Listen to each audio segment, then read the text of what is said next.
Peut-être qu'on a l'impression que tu es un artiste incompris, discret, qui est très spirituel. On aura l'occasion d'en parler. Alors, dramatique, pourquoi? Dramatique parce que j'aime pas tout ce qui est normal. Ah oui? Anticonformiste. J'aime pas tout ce qui est normal. Et Donc, cela a une raison? Non, pas juste dans les cours en français, il y a l'art dramatique. D'accord.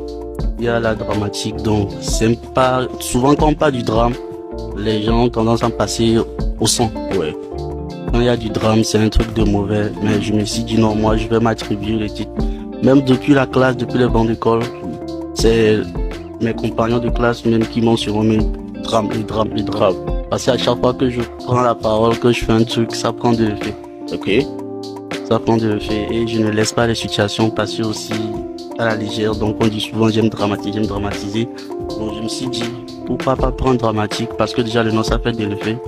Et je me suis dit dramatique, je vais le transformer dans le sens positif. Ouais. Quand on va parler du drame, les gens vont pas passer au son.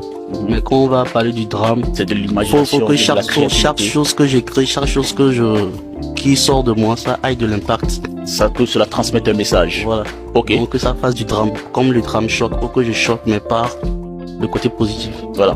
Emmanuel Sehout, réalisateur de clips vidéo, de contenu, vidéaste et puis en même temps cinéaste aussi. Alors, on va essayer de regarder un peu comment est-ce que tu travailles. On le rappelle, tu ne travailles pas seul. Ouais. Tu as une équipe avec toi. Je travaille en équipe. On regarde un peu sur un dernier projet sur lequel tu as travaillé, le projet Shad. C'est ça? Ouais, Shad. Voilà. On va regarder un peu ton univers, comment est-ce que tu travailles en séquence culte.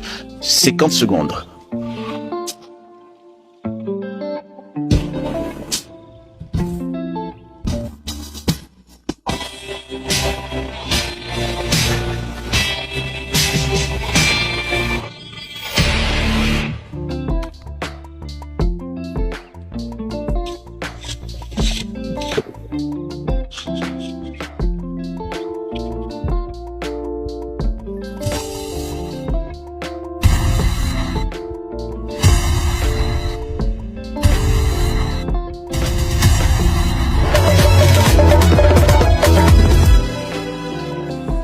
On a regardé un peu l'extrait. Pratiquement, on comprend que tu travailles en fonction de budget. Ouais. Ça dépend du budget qui est alloué pour le travail et tu le fais. Et aussi, ça dépend aussi de ce que tu voudrais ressortir comme sens, comme message à travers ta créativité. Et que ça peut prendre aussi une semaine. Pour ce clip, pour cet extrait de Making of qu'on vient de voir tout à l'heure, paraît-il que cela fait une semaine de tournage. Oui, une semaine de tournage. Ok.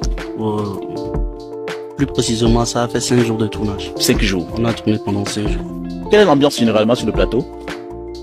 Est-ce que les gens comprennent ce que vous voulez faire? Oui. Parce que avant chaque tournage, pour faire comprendre vraiment aux clients ce que je veux faire, j'essaie de faire des maquettes en 3D ou avec des infographes. On essaie de dessiner des décors pour qu'ils aient l'aperçu du produit final. Ok. Parce que quand tu parles aussi dans le vide, des fois la personne ne comprend pas pourquoi tu demandes ce budget, ce que tu veux faire. Mais quand tout est en image, en dessin, là ça passe vite et tout le monde est dans son Votre rôle. plus lourd cachet en 2022 sur un projet de clip vidéo, c'est combien? Bon. Emmanuel Sehout ou Dramatique Cachet, on peut parler de cachet, on peut parler de budget. Ouais, de budget. Bon, prenons par exemple le clip de Shad. Combien sa production a dû investir pour avoir ce résultat? Oui, ce clip, le budget total cumulé avec le déplacement, tout ça faisait 8 millions. 8 millions.